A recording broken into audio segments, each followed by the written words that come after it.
안녕하세요. 부산에 사는 40대 주부입니다. 저는 몇 달 전부터 저와 남편의 사이를 갈라놓으려는 시어머니에게 괴롭힘을 당하고 있어요. 정말 이혼 서류까지 가져오셔서 도장을 찍으라고 할 정도로 상태가 심각합니다. 제가 평생을 간직했던 큰 비밀을 시댁 식구에게 들켜버렸거든요. 남편은 마음을 잡지 못하고 갈팡질팡하고 있습니다. 어머님의 말을 들으면 그쪽 편, 제 말을 들으면 제 판을 들며 힘들어하고 있어요. 어떻게 저희 고부 사이가 이렇게까지 되었는지 제 이야기를 한번 들어봐 주시겠어요? 상황은 이렇습니다. 사실 지금 저에게 이혼을 종용하는 제 시어머니는 남편을 낳아주신 친어머니가 아니에요. 남편이 아주 어릴 적 초등학교도 들어가기 전 지금의 시아버지와 재혼을 한 분이세요. 그러니까 남편에게는 새엄마죠. 그리고 남편 밑으로는 시어머니가 시집 오셔서 낳은 자신의 아들이 2명이 있습니다. 신랑의 동생들이죠. 처음 결혼할 때부터 저는 이 사실을 알고 있었고 저희 친정에서는 그리 탐탁치 않아 했으나 저는 전혀 개의치 않았습니다. 오히려 시댁에 인사 가서 시부모님과 도련님들을 보고 나니 남편과 하루빨리 결혼해 알콩달콩한 가정을 꾸려야 한다는 생각이었죠. 뭐 딱히 도련님들이 못되거나 그런 건 아니었는데요. 기분이 찜찜한 건 있었거든요. 은근히 그런 분위기 있잖아요. 남편만 그 집에서 겉도는 듯한 그런 느낌이요. 처음 시댁에 인사를 간 날, 그래도 며느리감이 온다고 밥상을 차려주시긴 했는데 반찬이 정말 그냥 딱 집에서 먹는 밥 한 끼 그대로 차려낸 것 같았어요. 그냥 집 반찬 몇 개랑 생선 몇 마리 굽고 국 한 대접씩 퍼서 올린 그런 밥상. 도련님들도 한마디씩 하더라고요. 엄마, 너무 소탈하게 준비한 거 아니에요? 그래도 첫 며느리 보는 밥상인데 평소 우리 먹던 거보다 어째 더 부실한 것 같아. 이 정도면 훌륭하지 뭘 그래. 얘들이 전에는 하지도 않던 밥상머리 앞에서 투정을 부리고 있어. 어머, 미안해요. 애들이 좀 딸 같은 아들들이라서 농담들도 참 잘하네. 내가 요새 정신이 없기도 하고 이것저것 하는 게 많아서 준비는 많이 못했어요. 그래도 한 식구 되면 이렇게 먹을 거니 하고 맛있게 먹어줘요. 제가 어머님을 처음 배웠을 때가 거의 60세셨거든요. 그때까지도 어디 복지관 같은 데서 일을 하신다고 들었어요. 그렇게 사회생활을 오래 하시면서 바쁘게 사시는 모양이더라고요. 그러니 말이라도 인사치레로 교양 있게 말씀해 주셔서 그냥 넘어가려고 했습니다. 근데 밥상을 보니까요. 은근히 거기서부터 차별이 느껴지는 거예요. 그나마 있는 생선 반찬이며 간 만든 제철 음식이 담긴 반찬 그릇들은 전부 둘째, 셋째 아들들 앞으로 가까이 밀어놓은 거예요. 저희 앞에는 묵은 김치 같은 것들만 놓여져 있던걸요. 그뿐인 줄 아세요? 자세히 보면 국에 있는 고기나 건더기도 월등히 아버님, 어머님, 그리고 동생들 그릇에만 풍성했고, 심지어 밥도 저희 밥에는 오래된 밥을 보태놓은 것 같더라고요. 새 밥 하는 게 뭐 그리 어렵다고. 저는 이 모든 것에 어머님의 의도가 담겨 있다고 파악했어요. 그렇게 저는 시댁의 어이없는 대접에도 남편에 대한 사랑과 측은지심을 품고 결혼을 하게 되었습니다. 막상 결혼하고 나니 시댁과 별로 크게 부딪힐 일이 없었어요. 그도 그럴 것이 애초에 만날 일 자체가 많이 없었거든요. 명절에도 어차피 시댁은 제사를 지내지 않고 있었고 사람들이 온다고 음식장만 하기 귀찮다고 저희더러 오지 말라고 하시던 분인걸요. 남편은 내심 결혼도 했고 명절 같을 때 집에 찾아가서 가족의 정도 느끼고 싶어 하는 것 같았지만 어머님이 혹여나 올세라 나서서 질색하며 집에 오지 말라고 하시는데 저희가 따로 찾아뵐 일이 크게 없었죠. 듣기로 아버님은 평생 변변한 돈벌이 해본 적 없이 어머님에게만 의지해서 그런지 한 집안의 가장이라기보다는 허수아비 같은 느낌이었어요. 그래서 그런지 뭐든지 어머님의 의견에 적극 따르는 듯 싶었고요. 아들 며느리가 보고 싶어도 먼저 말도 못 꺼내는 입장이었단 말이죠. 그런 저를 두고 친구들은 말하더라고요. 제가 참 시댁 복이 많다고요. 그런데 제 속을 들여다보면 그게 좋은 게 아니라는 걸 아실 거예요. 친구들에게는 창피하기도 하고 속이 상해서 말을 못했지만요. 시댁에서는 은근히 저희를 미운 오리새끼 취급하는 것 같았으니까요. 그즘 참 열이 확 뻗치는 일이 있었거든요. 한번 들어보세요. 저희 막내 도련님이 미국에 유학을 간다고 준비를 꽤 오래 했었어요. 마침 출국날이 임박해서 그래도 외국에 오래 나가 있을 건데 가기 전에 인사라도 해야 하지 않나 하고 있었죠. 그래서 마침 추석도 다가오고 하니 제 딴에는 먼저 어머님께 전화를 드렸거든요. 어머님, 저예요. 잘 지내시죠? 통 연락도 못 드리고 찾아뵙지 못해서 죄송해요. 요즘 애들이 그렇지 뭘. 다들 바쁘게 사느라 그러니까 이해한다. 근데 웬일이냐? 이번 추석 때는 가서 음식 장만도 하고 같이 시간 보내려고요. 어머님, 전에 듣기로는 막내 도련님이 곧 미국으로 유학 가신다면서요? 그 전에 인사도 나눌 겸 겸사겸사 해서요. 아유, 그럴 필요 없다. 걔 안 그래도 갈 준비하느라고 바쁜 애라서 추석 때 올지 안 올지도 모르겠어. 나도 이모들이랑 어딜 좀 가기로 해서 그냥 다음에 보자꾸나. 이렇게 극구 올 필요 없다고 하시니 그런가 하고 남편에게도 그냥 얘기만 전하고 이야기하고 말았어요. 어머님한테 아까 전화드렸는데 이번에도 올 필요 없다고 하시네. 미국 가기 전에 밥 한 번 먹으면 좋으련만. 아, 그래? 뭐 어쩔 수 없지. 출국하기 전에 한번 볼 수 있으면 보면 되지. 챙겨줘서 고마워, 여보. 그런데요, 저희 막내도련님이 가족들끼리 일상 안부 주고받자고 만든 단체 카톡방이 하나 있었거든요. 거의 아무도 뭘 올리지 않아 잊고 있었는데 어느 날 집안일을 하고 있는데 카톡 한 수십 번을 연달아 올리길래 핸드폰을 들여다봤어요. 글쎄 시댁 식구들이 다들 모여서 식사한 사진들이 쭉 올라와 있더라고요. 더 어이가 없는 건 뭔지 아세요?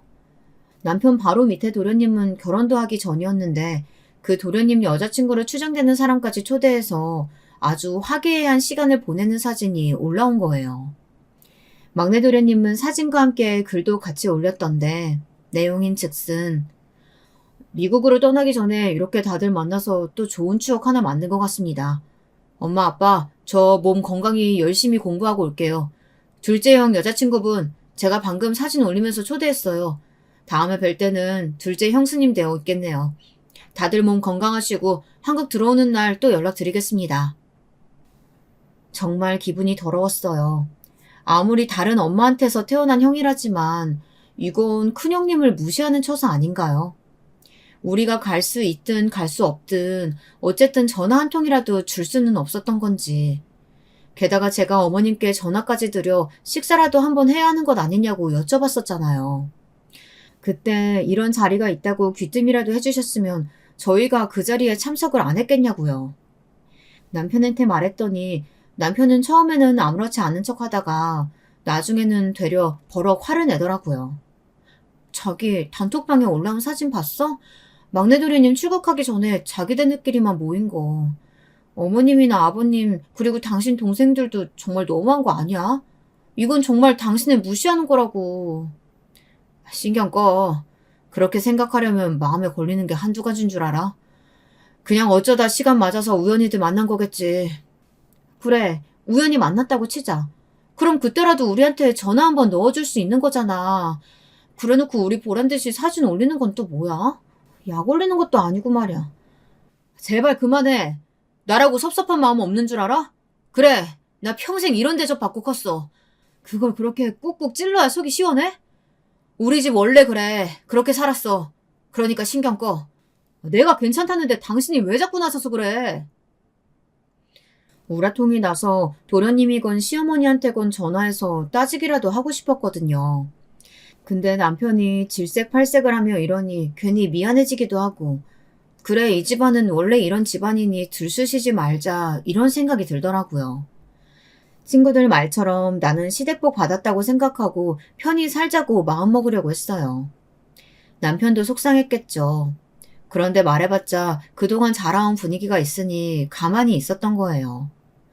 남편이 시어머니의 친아들이 아니라는 이유로 저는 정말 구박도 많이 받고 서러운 꼴을 많이 당해야 했어요. 시어머니가 특히 경계하는 건 그거였어요. 남편이 큰아들이랍시고 자기가 낳은 둘째, 셋째 아들보다 자신들의 재산을 더 많이 물려받을까봐 늘 전전긍긍했거든요.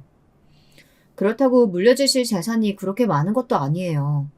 그나마 아버님은 재산 형성에 거의 기여하신 바가 없기에 시어머니는 뼈 빠지게 일하고 자식들 키우며 그나마 일궈놓은 재산을 남의 자식에게는 한 푼도 주고 싶지 않았던 거예요. 근데 그 불똥이 희한하게 저에게 튀더라고요. 제 친정이 가난하다는 이유였어요. 아무래도 제 친정이 좀 부자고 돈이 있으면 시댁 돈을 탐하지 않을 텐데 둘 다 형편이 그럭저럭이니 나중에라도 시댁에 손을 벌릴까봐 벌써부터 저를 구박하고 무시하고 그러시더라고요. 사람이 없이 자라면 조금만 탐나는 것에 생겨도 눈이 휘둥그레 떠지기 마련이야.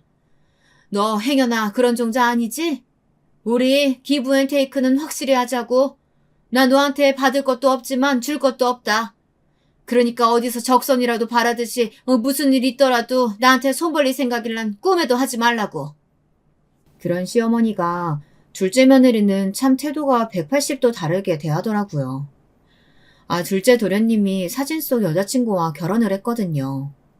제가 어머님 재산을 축내기라도 할까봐 볼 때마다 저를 구박하고 또 볼 일이 그닥 많지도 않고 멀리하기도 했던 어머님은 이제야 제 며느리 제 식구가 들어왔다고 생각했던지 없던 제사를 지내기도 하고 명절 때면 다 같이 모여야 한다고 신신당부를 하기 시작했어요. 게다가 주변 친구들한테나 친척들한테나 제 앞에서도 둘째 며느리라면 얼마나 입이 마르게 칭찬을 하기 바빴는데요. 동서와 둘째 도련님의 결혼 소식을 알리려고 오랜만에 저희를 부르셨을 때였어요. 둘째 결혼한다는 소식 들었지? 너희들도 곧 보겠지만 나는 걔가 참 마음에 든다. 그 집에서 결혼을 좀 반대했었는데 내가 이 결혼 성사시키느라고 애를 좀 썼어. 별로 궁금하지도 않았지만 어머님께서 무척 이야기하고 싶어 하시는 것 같기에 여쭤보았죠. 어머, 어머님이 이렇게 칭찬하시는 거 처음 봐요. 둘째 며느리 어디가 그렇게 마음에 드세요? 그랬더니 아주 신이 나서 자랑을 늘어놓더라고요. 일단 애가 고급스럽지 않니? 아직 못 봤지? 보면 알 거다. 태생부터가 귀하게 자라서 어찌나 귀티가 흐르는지. 걔가 강남에 유명한 파라군 다니며 중학교, 고등학교 때 무용을 배웠다고 한다.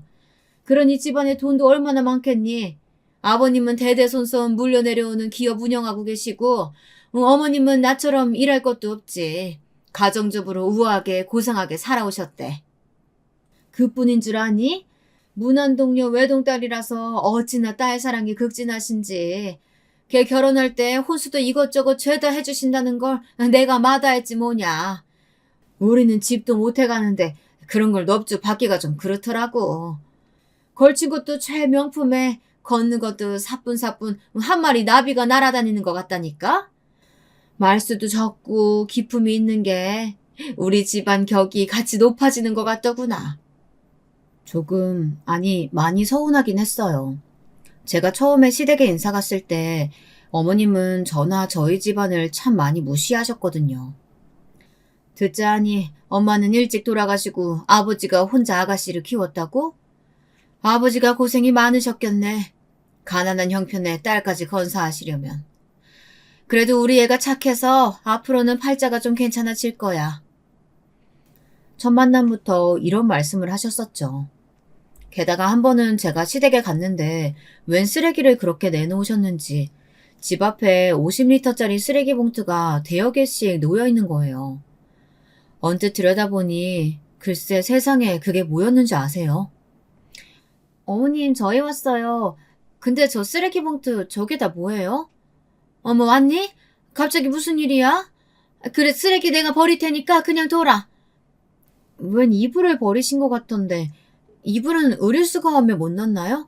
제가 다시 꺼내볼까요? 쓰레기 봉투를 열어보고 저는 참 놀랐습니다. 바로 저희 친정아버지가 혼수로 맞춰주신 이불이었거든요. 저희 아버지가 절 홀로 키우셨고 또 딸을 시집 보내면서 무척 가슴 아파하셨거든요. 친정엄마가 없어 이것저것 챙겨야 할 것을 못 챙기는 건 아닌지 노심초사하시면서 말이에요. 그 이불이요. 그런 아버지가 순수 시장에서 발품 팔아가며 제일 좋은 걸로 두툼하게 맞춰서 보내주신 소미불이었어요. 옛날에는 그렇게 혼수로 깨끗한 이불 한 채씩을 해줬다고 하시면서요. 딸 시집 보내면서 아버지가 어떤 마음으로 그 이불을 맞춰주셨는데 그걸 포장도 안 뜯고 고스란히 버리다니요. 세상에, 이거 저희 아버지가 혼수로 보내주셨던 이불 아니에요, 어머니? 대체 이걸 왜 버리시는 거예요? 아니, 그걸 또 왜 열어보고 있어? 아무리 봐도 내 스타일이 영 아니어가지고 안 쓸 것 같아 내놓는 거야. 나는 시장에서 산 이불은 안 덮거든. 그리고 이제 둘째네 결혼해서 들어오면 집안 살림 더 늘어날 수도 있는데 안 쓰는 건 바로바로 처분하는 게 낫잖아. 이불 받았을 적에 너희 아버지가 고생하신 거 알고 충분히 감사 표현했잖아. 이게 다 정성이고 정인 걸 내가 모르겠니? 그 마음 내가 고스란히 간직하고 있는데 이까짓 이불 버린 걸로 뭘 그렇게 상하야. 정말 어이가 없었어요. 그렇게 저희 아버지의 정성에 감복하셨으면 그렇게 그 이불을 쉽게 내다 버릴 수 있으셨겠어요. 동서가 들어오기 전에 살림살이 정리하시는 건 좋은데요. 그게 하필 저희 아버지가 혼수로 보내주신 이불이라니. 어머님이 저 그리고 저희 친정을 대놓고 무시하신다는 게 뼈저리게 느껴지는 순간이었어요. 그러니 어머님이 다른 사람 앞에서 제 칭찬이나 하신 적이 있으셨겠어요. 무슨 가까이 대하면 본인 수준이 낮아질 것처럼 멀리하고 또 하대하셨죠. 하지만 그렇게 귀하게 여기시는 둘째 며느리가 들어오고 나니 가족 모임이라도 자주 해서 더 가까이 지내고 친하게 지내고 싶으신데 아무래도 어머님 혼자 영 둘째 며느리 대하기가 어려우셨나 봐요. 그러니 그때부터 저희를 뺀질나게 불러대기 시작하시는 거예요. 남편이요. 그동안 못 받아본 대접을 받고 싶었던 건지 가족의 정이 얼마나 그리웠던 것인지 몰라도 시어머니가 전화 한 통만 해도 해볼래 해서 갈 준비를 하더라고요. 이따가 저녁에 엄마가 다 같이 모여서 식사하자고 하시네. 어디서 좋은 해산물 잔뜩 받으셨나 봐. 당신 괜찮지? 이렇게 갑자기? 이따가 오후에 첫째 데리고 박물관 가기로 했었잖아. 그건 다음에 가도 되지. 모처럼 둘째네도 온다는데 가서 맛있는 거 실컷 먹고 오자. 당신 해산물 좋아하잖아, 어? 알았어, 준비할게. 다음부턴 미리 얘기 좀 해달라고 전해드려. 그렇게 허겁지겁 아이를 챙겨 시댁에 가면 늘 둘째네는 주인공처럼 나중에 등장하고 음식 장관이며 뒤치다꺼리는 저희 몫이었어요. 시어머니는 제가 도착하면 아침에부터 건넸던걸요. 얘, 너 마침 잘 왔다. 이 전복 손질 좀 해라. 아유, 내가 어제 네일숍 가서 손톱 좀 정리하고 왔더니 만지기가 영 그러네. 어머, 어머님이 웬일로 그런 데 가셨어요? 저번에 제가 하고 왔을 때 그런 손톱 치장 요란스러워서 싫다고 뭐라 하셨잖아요. 내가 그랬었나? 아니, 저번에 둘째네가 손톱 아주 고상한 색깔로 칠해왔는데 그게 몇 날 며칠 아른거리지 뭐냐. 나도 그 길로 가서 한번 해보니까 아주 손에 부드럽게 어루만져주고 말도 붙여주고 하던데 어깨가 으쓱하니 좋긴 좋더구나. 이따가 둘째 오면 자랑도 좀 해볼 셈이야. 무슨 말만 했다 하면 둘째 노래를 부르시는데 근데 그거 아세요? 시어머니의 둘째 사랑은 기가 막힌 짝사랑이라는 걸요. 둘째는 참 곱게 자라 그런지 좋게 말하면 성격이 시원시원하다고 할 수 있겠고 나쁘게 말하면 버릇이 없달까요. 글쎄 처음 시집 와서 명절이니 자고 가라고 하니 시어머니 면전에 대고 대놓고 얘기를 하는 거예요. 명절인데 벌써 가려고? 자고 가지 그러니. 저희는 집에 가서 자고 내일 아침 다시 올게요. 어차피 다시 올 거 왜 번거롭게 가서 다시 자. 어머님 솔직히 말씀드리면 저 베개요 찝찝해서 못 베겠어요. 혹시 마지막으로 언제 빠셨어요? 이러는 겁니다. 아유, 제가 다 얼굴이 빨개지고 화끈거려서. 사실 저희 어머님이요 위생관념이 심각하게 없으시거든요. 그게 다 사회생활 하느라 바쁘다는 핑계인데 저도 처음에 시집와서 정말 기함을 하는 줄 알았다니까요. 처음 남편이랑 인사드리러 갔을 때도 솔직히 보고 좀 놀랬거든요. 그때부터 저는 지금까지 시어머니가 청소라는 걸 하시는 걸 한 번도 본 적이 없었던 것 같아요. 일단 집에 강아지도 키우시는데 집에 문을 딱 열고 들어가면요. 강아지 특유의 냄새 있잖아요. 그게 찌린내와 섞여서 코를 찌르더라고요. 집안 곳곳에는 뭘 그렇게 쌓아두실 것이 많은지. 저희가 결혼한 지 몇 년이 지났는데요. 도련님들 학교 다닐 때 쓰던 문제집부터 대학 때 전공책까지 산을 이루고 있어요. 소복하게 쌓인 먼지는 옵션이죠. 그런 분이 제가 혼수로 장만한 이불을 냅다 가져다 버리셨으니 제가 지금까지 한처럼 못 잊는 이유가 뭔지 아시겠죠? 주방은 진짜 이루 말할 수 없이 복잡하고 어지러워요. 냉장고 정리란 것도 평생 하실 줄을 모르시는 분이거든요. 그저 남은 음식 반창통에 넣어 냉장고에 넣고 또 넣고, 그나마도 넣을 반찬통도 없이 냉장고가 꽉 차면 좀 비워내고 버릴 건 버리고 해야 하잖아요. 그때부터는 남은 음식을 비닐봉지에 싸서 그냥 쑤셔넣는 거예요. 그러니 곱게 자랐다는 동서가 처음 시댁에 와서 기겁을 하지 않을 수가 있겠냐고요. 저에게 흉도 보더라고요. 형님, 저 정말 더러워서 어머님 댁 가기 싫어요. 저번에 바퀴벌레 나온 거 보셨죠? 저 태어나서 바퀴벌레 처음 봐요. 아우, 너무 징그럽고 끔찍해요. 혹시 저희 옷이나 가방에 묻어서 저희 집까지 가면 어떻게 하죠? 제발 밖에선 안 나면 좋겠는데. 형님이 어떻게 말 좀 해주시면 안 돼요? 이러면서 동서는 시댁에서는 화장실도 안 가요. 도련님을 꼬셔서 밖에 커피 마시러 가자, 뭘 사러 가자 하면서 어지간하면 외부의 화장실을 쓰고요. 시어머님이 저 때는 해주지도 않던 갖은 사내 진미를 해다 바쳐도 동서는 거의 젓가락도 안 된다니까요. 어머님, 이거 혹시 언제 사신 거예요? 시큼한 냄새 나요. 뭘 언제 사긴 언제 사. 너네 온다고 어제 사온 거야. 냄새가 나긴 무슨 냄새가 난다 그래. 식재료 문제 있는 게 아니라면 설거지도 제대로 안 하신 거죠? 저 주방에 있는 수세미랑 이상한 빨래비누 같은 세제 다 가져다 버리셔야 돼요. 그러니까 설거지가 제대로 안 되고 그릇에서 썩은 냄새가 진동하죠. 저 비위상해서 못 먹겠어요. 아유, 그래도 한 술이라도 먹어야지. 배고파서 어째? 만약에 제가 비위상해서 음식을 그대로 다 버렸다면 어머님은 아주 길길이 날뛰고 난리도 아니었을 거예요. 동서한테는 아주 꼼짝을 못 하시더라고요. 남편이요? 남편은 그저 어머니라면 내내 하는 사람이니 어머님이 어디서 10년 묵은 음식을 가져와도 꾸역꾸역 먹을 위인이에요. 그러고 보니 날이 더워서 그런지 음식이 좀 변한 것 같기도 하네요. 당신은 괜찮아? 먹을만해? 응? 아유, 만만인데도 왜들 그래? 다들 안 먹을 거면 저 주세요. 제가 다 먹을게요. 엄마, 음식 솜씨 많이 늘었는데? 집에 갈 때 저 이것 좀 싸주세요. 남편은 무슨 집에서는 아무리 화려하게 차려줘도 하지 않았던 칭찬이며 너스락까지 떨어가며 혼자만 분위기를 살리려고 노력하는 거 있죠. 시어머니는 그런 저희 부부가 만만한지 동서 앞에서 민망한 일이 생기면 저를 쥐잡듯이 잡기 시작했어요. 마치 동서에게 무시당하는 자격지심을 저에게 화풀이하는 것 같달까요? 어머님에게 있어서는 가족들에게도 급이 나뉘어져 있는 것 같았어요. 막내 도련님은 외국으로 유학을 가셨으니 제외하고 늘 아들 거리는 둘째 아들과 동서가 1위였죠. 그 다음은 그래도 같이 산 세월이 있으니 아버님이시고 남의 자식인 제 아들과 저는 3순위. 아니 그것보다도 아주 낫디다딘 순위로 급을 매겨 하대하는 것 같았어요. 그래서일까요? 어머님은 저를 은근히 하인 부리듯이 했어요.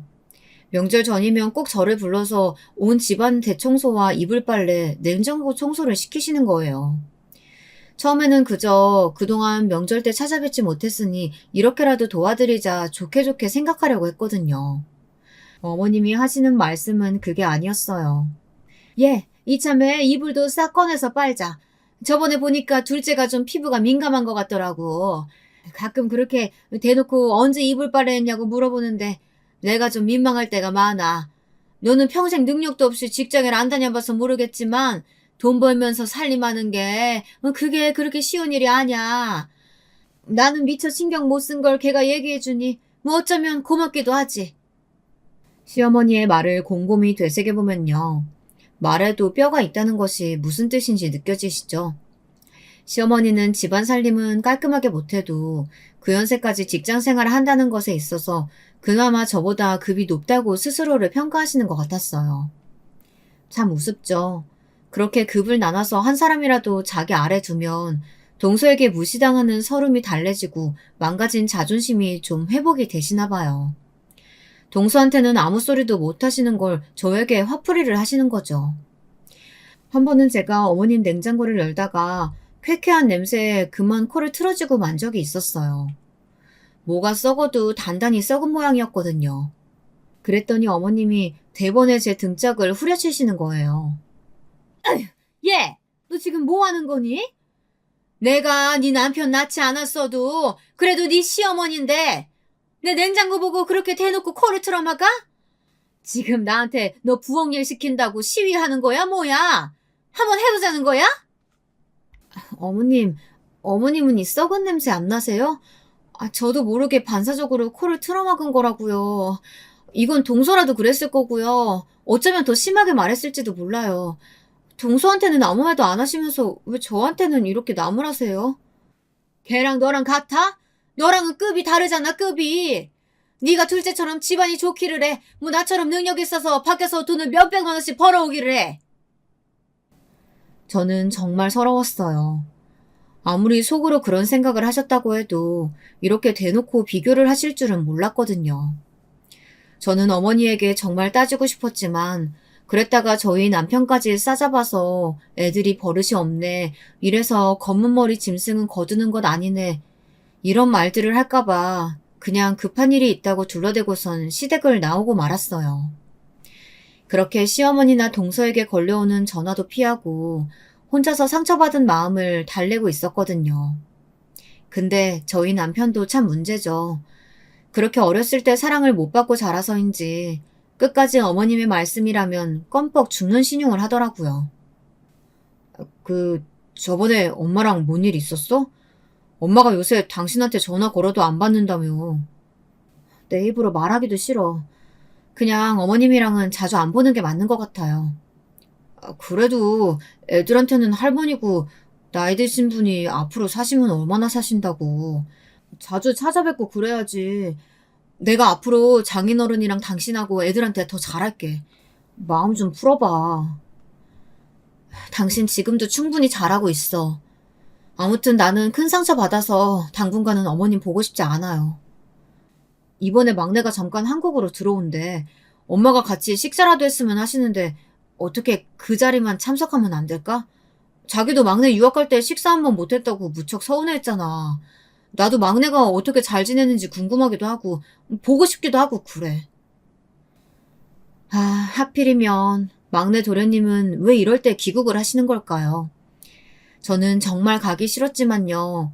시댁에서 저와 아이들 없이 뻘쭘하게 따돌림 당하고 앉아있을 남편을 생각하니 너무나 가엾어서 그래, 이번 한 번이 마지막이다라는 심정으로 시댁으로 향하게 됐어요.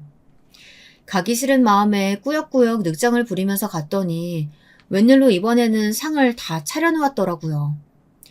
시어머니는 저번 일도 있었고 제가 전화도 안 받고 해서 마음에 앙금이 있는지 저를 쳐다보지도 않고요. 어찌 자리에들 앉았고 동서가 제 눈치를 보며 고기를 굽기 시작했어요. 와, 삼겹살이다. 엄마, 미국 있으니까 이 집에서 굽는 삼겹살이 얼마나 먹고 싶었는 줄 알아?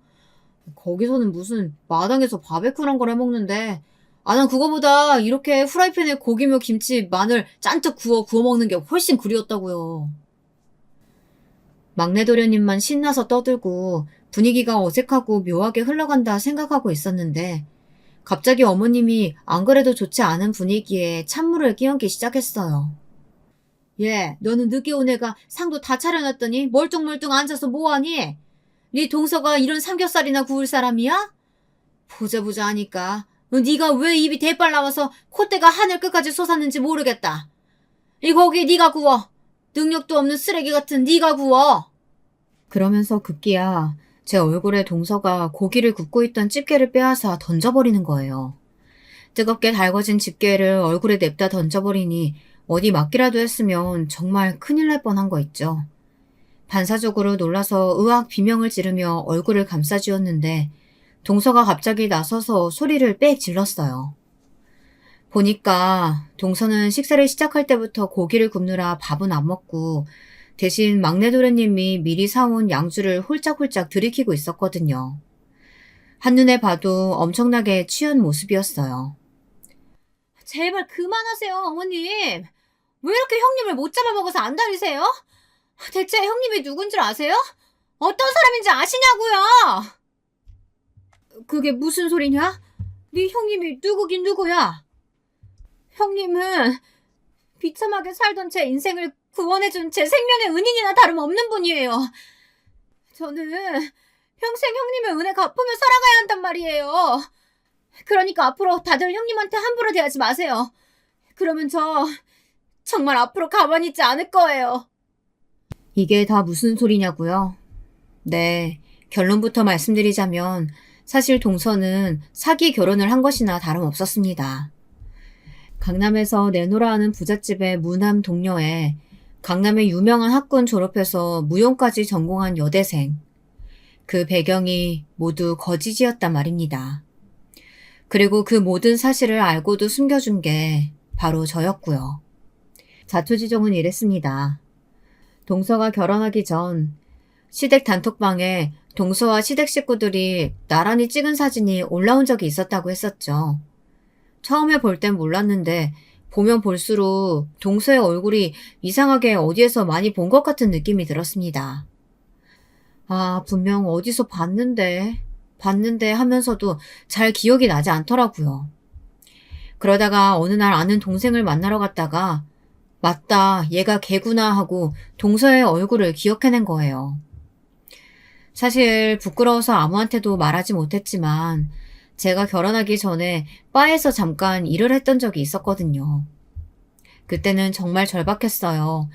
집에 돈은 한 푼도 없는데 몸이 부서져라 알바해도 벌이는 시원찮고. 그래서 아는 언니가 소개해준 일자리로 잠시나마 바에서 일을 했었거든요. 맹세코 가슴에 손을 얹고 아버지를 걸고 막 2차를 나가거나 한 적은 절대 없었어요. 그저 술 마시러 오는 손님들 말동무만 조금씩 해주는 정도였죠. 몸매가 드러나는 옷을 입긴 했지만요. 하여튼 터치 같은 것도 없었고요. 그런 데서 일을 하면 아름아름 같은 데서 일하는 또래 애들이랑 친해지기도 하거든요. 건너 가게에서 일하는 애들과 안면이 트고 서로 손님을 소개해주기도 하고요. 그때 알고 지냈던 동생이 바로 동서였던 거예요. 그때 알고 지냈던 언니들과 동생들을 수소문한 끝에 동서의 집과 일하는 곳을 알아내게 되었죠. 한날은 동서의 집 앞에 몰래 서 있다가 동서가 나가는 길을 뒤를 밟아봤어요. 그러면 안 되는 줄 알면서도 제 눈으로 확인을 해봐야 직성이 풀릴 것 같았거든요. 그 결과 동서는 여전히 어떤 허름한 술집에서 일을 하고 있더라고요. 밤이면 미용실에 들렀다가 한 술집으로 매일은 아니지만 그래도 고정적으로 출근을 하고 있었어요. 처음에는 참 고민이 많았어요. 얼른 남편과 시댁에 이 사실을 알려야겠다 마음이 컸어요. 아무리 그래도 술집 여자와 결혼을 하는 것은 막아야겠다. 그러나 한편으로는 두렵기도 했습니다. 그랬다가 동서가 억하심장을 가지고 시댁에 저도 바에서 일했다는 사실을 알리면 어떻게 하지? 남편이 알면 가만히 있지 않을 텐데. 갈등이 많이 되었지만 그래도 동서는 아직까지 일을 하고 있다는 게 영 마음에 걸렸어요. 그래서 그 길로 시댁에 제 과거도 이실직고할 생각으로 찾아갔는데 글쎄 그날이 시어머니가 저희 아버지에게 사주신 이불을 버렸던 날이었던 거예요. 제가 과거에 바에서 일했던 사실까지 알게 되면 시어머니가 저를 얼마나 무시할까 하는 두려운 마음이 정말 컸어요. 반면 아버지의 이불을 버렸다는 사실 자체만으로 저도 모르게 피가 거꾸로 솟고 복수를 해야겠다는 생각도 들었죠. 결국 시댁이나 남편에게는 이 사실을 알리지 않았어요. 대신 동서를 찾아갔죠. 동서는 처음에는 무슨 자기 손님의 와이프가 찾아온 줄 알더라고요. 그동안 쭉 술집에서 일을 하며 그런 일을 많이 겪었었나 봐요. 저를 보자고 하셨다면서요? 무슨 일이세요? 혹시 남편분 뒷조사하다가 저 알게 된 거 따지러 오신 거예요? 결론부터 말씀드리면 남편분이 누군지는 모르겠지만요. 저랑 사적인 관계 전혀 아니에요. 아마 사업이나 비즈니스 관계로 저희 가게에 오셨을 것 같으니까 오해는 마셨으면 좋겠어요. 아, 짐작하시는 그런 문제로 찾아온 건 아니고요. 지금 결혼 전제로 만나는 남자친구 있죠? 저는 그 남자친구 형수 되는 사람이에요. 남자친구 이름이 김성우 맞죠? 동서는 그대로 표정이 하얗게 질리더니 가까스로 물컵을 들고 마시려는데 손이 벌벌 떨리는 게 눈으로도 보이더라고요. 오빠 형수님이시라고요? 그런데 저를 왜 찾아오셨어요? 아니, 그보다도 여긴 어떻게 알고... 알고 보니 동서는 그동안 감쪽같이 도련님을 속이고 만남을 이어왔던 거예요. 바로 저에게 무릎을 꿇더라고요. 제발 오빠에게만은 이야기하지 말아주세요. 오빠는 저 이런 거 다니는 줄 몰라요. 그리고 저 생각하시는 그런 일 아니에요. 2차는 안 나가고요. 그냥 옆에서 술 시중 드는 그 정도예요. 조만간 그만두려고 했어요. 학비가 모자라서 그것만 벌고 그만두려고 했는데 제발 비밀로 해주시면 안 될까요? 오빠랑 헤어지라고 하시면 바로 헤어질게요. 이 사실만은 알리지 말아주세요. 2차까지는 안 나갔다는 말 믿을게요. 저도 아가씨가 저희 도련님이랑 헤어지는 걸 바라지 않아요. 내 얼굴 기억나지 않아요? 자세히 봐봐요. 나 그때 옆 가게에서 같이 일했던 어머 언니 언니 맞아요? 저는 시어머니에게 복수를 하고 싶었어요. 저희 남편이 자기 친아들이 아니라고 그렇게 앞에서 자기 아들만 끔찍하게 위하며 편애해온 시어머니. 제 친정이 가난하고 별 볼 일 없다는 이유로 사사건건 무시하고 홀대하시던 시어머니에게 그에 딱 걸맞는 며느리를 보게 해드리고 싶었습니다. 그래 나야. 그동안 잘 지냈어? 우리 인연이 참 독특하네. 이렇게 이런 식으로 다시 만나고. 우리 서로의 과거는 비밀로 해주자. 그 대신 내가 우리 도련님이랑 결혼하는 거 전적으로 도와줄게. 우리 어머니 까다로우신 분이야. 잘못하면 네 과거 아시는 거 시간 문제야. 그래서 저는 동서를 물심양면으로 도왔어요. 그래도 시어머니와 몇 년간 지내보니 시어머니가 딱 원하는 이상적인 며느리를 저는 알고 있었기에 동서를 그 입맛에 맞춰 둔갑시키는 건 참 쉬웠어요. 시어머니가 노래 부르던 강남 출신이라는 배경을 속이고 부모님들도 큰 사업체를 하고 계신다고 소개를 하게 됐죠. 술집에서 버는 돈들이나 손님에게 받은 명품들로 치장을 하고 다니니 모르는 사람이 보면 부잣집 딸이나 다름없었죠. 거기다가 매일매일 피부 관리에 미용실에 그렇게 관리를 받으니 귀티가 나 보일 수도 있었겠죠. 그러니 어머님은 고급 취향이랍시고 술집 여자나 하는 손톱 손질을 따라하시기까지 하신 거였어요. 제가 도움을 준 건 정보를 준 것 외에도 딱 하나. 동서가 그 술집을 깔끔하게 정리하고 나오도록 돕는 것이었어요. 예전에야 술집 아가씨들이 감금당하다시피 하면서 원치 않는 접대도 해야 하고 그랬었는데 요즘은 다 돈으로 굴러가는 시스템이에요. 동서가 개인적으로 당겨 쓴 돈과 이래저래 갚아야 할 빚을 정리하니 의외로 쉽게 보내주더라고요. 한번 그 세계의 맛을 봤으니 돈이 떨어지면 또 오겠지 하면서 쉽게 놔주는 시스템이요. 그렇게 저는 동서가 도련님과 결혼하는데 숨어서 조력한 1등 공신이었던 셈이죠. 그 엄청난 비밀을 동서가 술김에 다 불어버린 거예요. 시어머니는 그야말로 개거품을 물고 난리를 치기 시작했어요. 뭐? 그러니까 내 아들이 지금 술집 여자랑 결혼을 했다는 거야? 네가 그 술집 년이고? 이게 다 무슨 호랑말 것 같은 소리야. 아이고 여보, 아이고 무슨 말이라도 좀 해봐요. 내가 잘못 들은 거죠? 그렇죠? 시아버지요. 그간 해왔던 허수아비지처럼 담배를 챙겨들고 횡하니 나가버리더라고요. 가관인 건 만취한 동서가 시아버지를 따라 나서며 하는 말이었어요. 아버님, 저도 한 대만 주세요. 오랜만에 양주막 마셨더니 담배가 땡기네. 같이 피워요. 시어머니는 그야말로 기절하기 일보 직전의 상태가 되었습니다. 그렇게 애지중지하던 둘째 아들이 술집 여자와 결혼하겠다는 걸 쌍수 들고 환영을 했다니.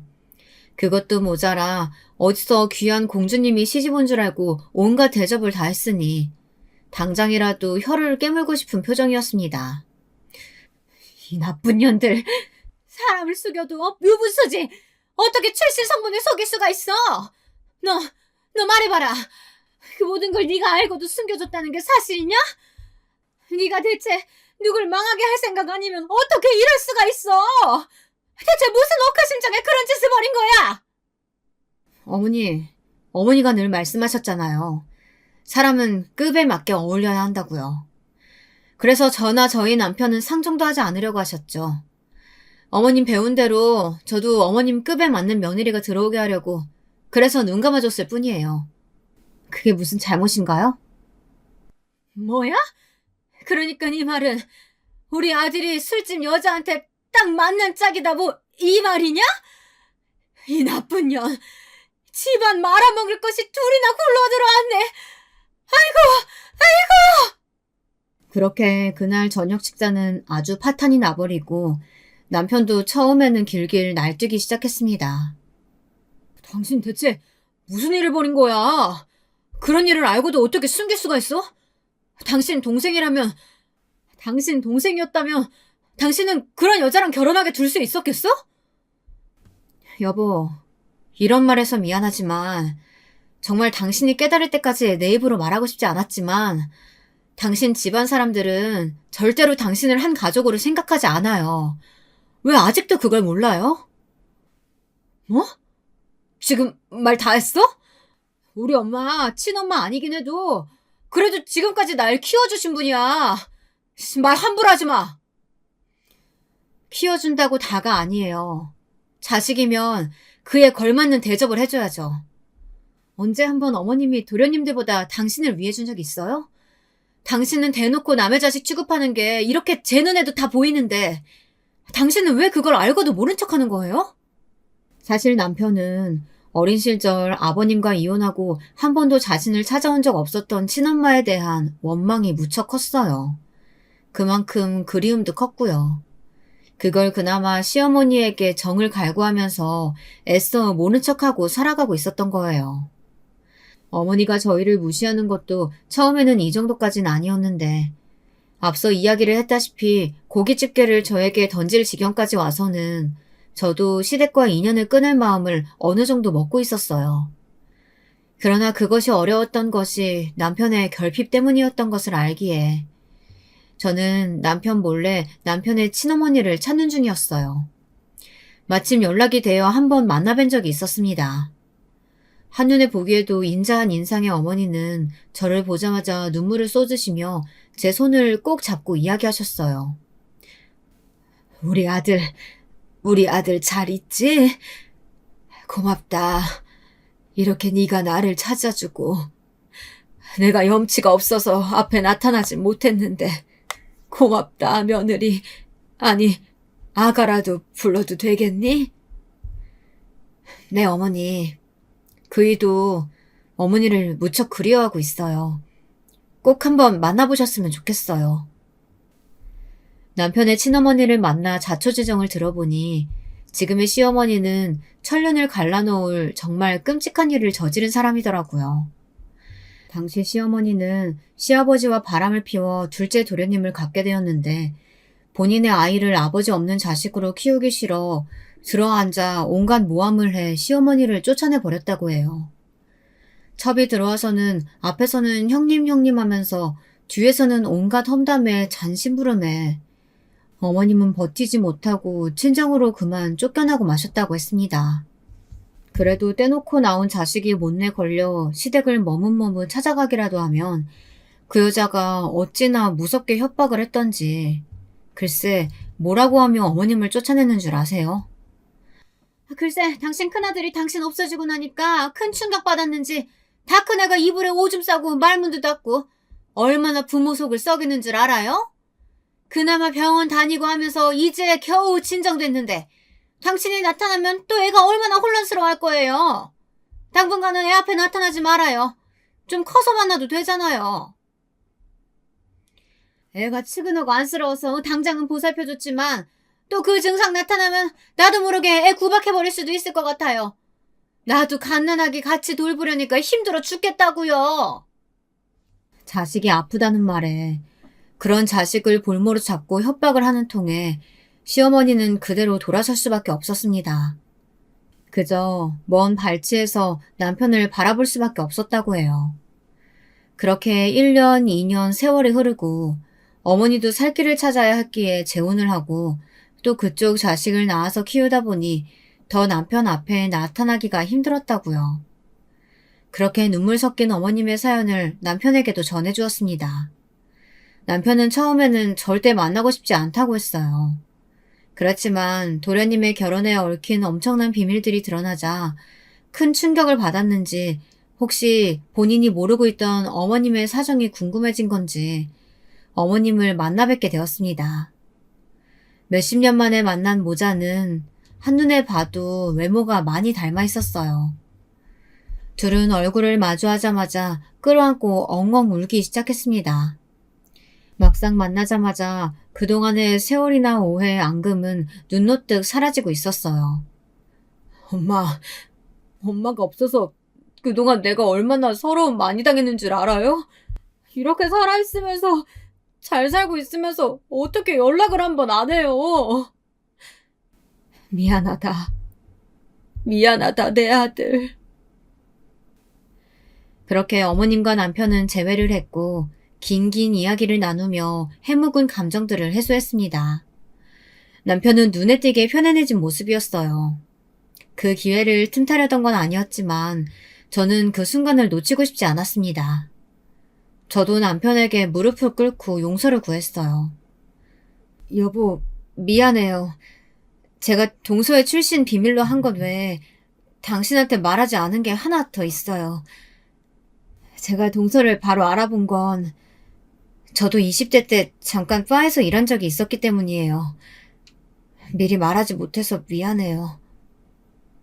뭐? 그럼 자기도 같은 술집 여자 출신이라는 거야? 아니에요. 맹세코 남자들과 스킨십하거나 잠자리 하는 건 절대 없었어요. 그냥 서빙 정도라고 보시면 돼요. 가끔 바에 앉은 분들이랑 대화를 나누는 정도였어요. 의심되시면 동서에게 확인해 보셔도 좋아요. 미안해요, 여보. 남편은 그 다음날 즉시 흥신소에 의뢰해 제 과거를 모두 면밀하게 조사했어요. 남편에게 그런 면이 있을 줄은 또 처음 알았어요. 그리고 그 결과 제 말은 모두 사실인 것으로 판명이 났지만 남편은 아직도 마음의 갈피를 잡지 못하고 있어요. 그래도 친어머니까지 찾아주고 외톨이처럼 지내던 시댁에서 자기의 길을 세워주려 어떻게든 노력한 저를 알기에 저를 쉽게 내치지는 못했어요. 하지만 제 과거가 아무리 결백하다고 해도 그런 곳에서 일했던 것은 분명하고 또 그 사실로 시어머니가 자꾸 남편의 마음을 흔들기 때문이에요. 너 당장 네 처랑 이혼하라니까 왜 이렇게 말을 안 듣니? 걔가 그렇게 무서운 애야. 술집 여자 한 가족으로 들인 결과로 네 동생도 결국 이혼남 되고 말았잖아. 그 앞길 창창한 애가. 근데 니네 둘이 알콩달콩 잘 먹고 잘 산다는 게 말이 돼? 당장 이혼 서류에 도장 찍어. 저는 남편에게는 얼마든지 용서를 구할 수 있지만 시어머니의 행동만은 절대 용납할 수 없었습니다. 시어머니는 남편에게 엄마 노릇을 한 적도 없고 지금 저러시는 것도 내 아들만 잘못되는 꼴 못 본다는 놀부심부로다가 그러시는 걸로밖에 안 보였어요. 결과적으로 저는 시어머니는 남편에게도 저에게도 이혼을 종용할 자격이 전혀 없다고 생각합니다. 지금 상황에서 어떻게 남편의 마음을 굳게 제 쪽으로 돌릴 수 있을까요? 제 솔직한 마음은 시댁과 모든 연을 끊고 남편의 친어머니, 그러니까 진짜 시어머니를 극진히 모시며 남은 날들을 살아가고 싶습니다. 그럴 수만 있다면 저는 목숨 바쳐 남편과 어머님께 정말 잘하면서 살아갈 자신이 있거든요. 저 그 정도는 하며 살아도 되는 거겠죠. 그렇게 한다면 저의 지나간 과거와 잘못들을 조금이나마 씻을 수 있는 것이겠죠. 저에게 조금이나마 응원과 용기를 주시면 감사하겠습니다. 큰 비밀을 안고 온 이야기를 이렇게나 털어놓으니 후련한 마음도 듭니다. 제 길고 긴 이야기 들어주셔서 정말 감사합니다.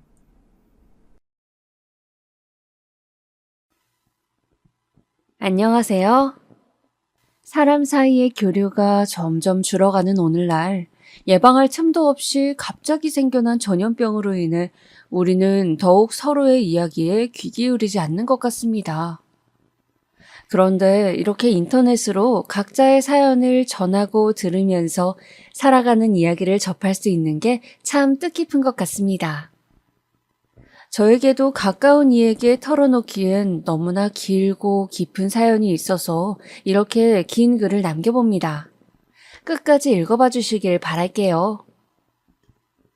저는 이제 간 60대의 반을 넘기며 삶의 여유를 찾아가는 중인 여성입니다. 요즘은 이전까지 못 다녔던 여행을 가거나 혼자 글을 써보고 약소하게나마 운동도 시작하면서 하루하루 헛되이 보내지 않기 위해 노력 중이네요. 그러다 여기까지 사연을 보내게 된 거겠죠. 이렇게 혼자만의 여유를 갖게 된 건 사실 오래되진 않았습니다. 한때는 저에게도 남편이 있었고 딸이 있었고 이끌어가야 할 가정이 있었거든요. 저는 한쪽 팔이 없습니다. 정확히는 왼쪽 팔 팔꿈치부터 아래 부분까지 없죠. 저를 처음 만난 이들이 의례적으로 묻는 질문이기에 입에 붙을 정도로 많이 해온 그 이야기 먼저 해볼까 합니다. 아마도 23살이었을 때일 거예요. 집이 어려웠던 저는 혼자 도시로 올라와 가까운 친척집에 얹혀 지냈어요. 공장에 취직해서 몇 년을 다니다가 그해 모아둔 돈으로 조그만 지하 방 한 칸을 얻으면서 행복에 차있던 기억이 나요. 언젠가는 이루고 싶은 꿈이 있었기에 하루가 매일 설렘의 연속이었죠. 그러다 퇴근하는 길에 자동차 사고를 당했습니다. 그 사고로 저는 왼팔을 잃었어요. 사람이 드문 길가에서 뺑소니를 당한 탓에 가해자도 잡지 못했죠. 하루아침에 팔을 잃었고 어떠한 보상도 받지 못한 채 내몰렸던 그때의 심정을 생각하면 아직도 눈물이 고이는 것 같아요. 저는 헤어 디자이너가 되고 싶었거든요. 꾸미고 가꾸는 일에 관심이 많았기에 언젠가는 꼭 내 이름을 딴 미용실을 낼 거란 목표가 있었는데 한순간의 사고로 저는 팔은 물론이고 꿈과 미래까지 잃게 된 거예요. 그 상실감을 어찌 다 말할 수가 있을까요? 그 이후로 전 다니던 회사도 그만둘 수밖에 없었고 그 누구도 만나지 않은 채 방 안에만 웅크려 있었습니다. 다들 제 펄럭이는 빈 소매만 보는 것 같고 이대로 어떻게 살아가야 할지 너무 막막하고 끔찍해서 그냥 잠들고만 싶었어요. 깨 있는 것조차 괴로웠으니까. 그렇게 반년을 홀로 보내던 어느 날, 그날도 분명 전 송장처럼 누워만 있었을 거예요. 모아둔 돈도 사라져가고 그저 이대로 메말라 죽을 날만 기다리는 것처럼. 그런데 누군가 집에 문을 두드리더라고요. 처음엔 대답을 안 했는데 귀찮게 몇 번이나 두드리는 거예요. 그 두드리는 것만 봐도 어찌나 집념 있어 보이던지. 저는 무거운 몸을 이끌고 현관 앞으로 나가서 필요 없으니까 가세요. 뭔지 알고 필요 없다고 하시는 거예요? 뭐든 상관없으니까 가라고요. 우편 배달 왔어요. 지금 몇십 통째 문 앞에 두고 있는데 이러면 종이도 아깝고 봉투도 아깝고 우표도 아깝잖아요. 각종 고지서랑 편지 그런 잡다한 것 같은데 어려운 일 아니니 확인 부탁드려요. 할 테니 가세요. 그럼 확인 서류에 사인 좀 해주세요. 집배원의 성화에 저는 문을 열 수밖에 없었습니다. 왜 이 사람까지 나를 귀찮게 구는지 화가 났거든요. 그땐 세상 모든 일이 지옥 같았으니 삐딱한 생각만 들었죠. 저는 문을 벌컥 열고서 그 집배원 눈앞에 제 손을 들이밀었어요.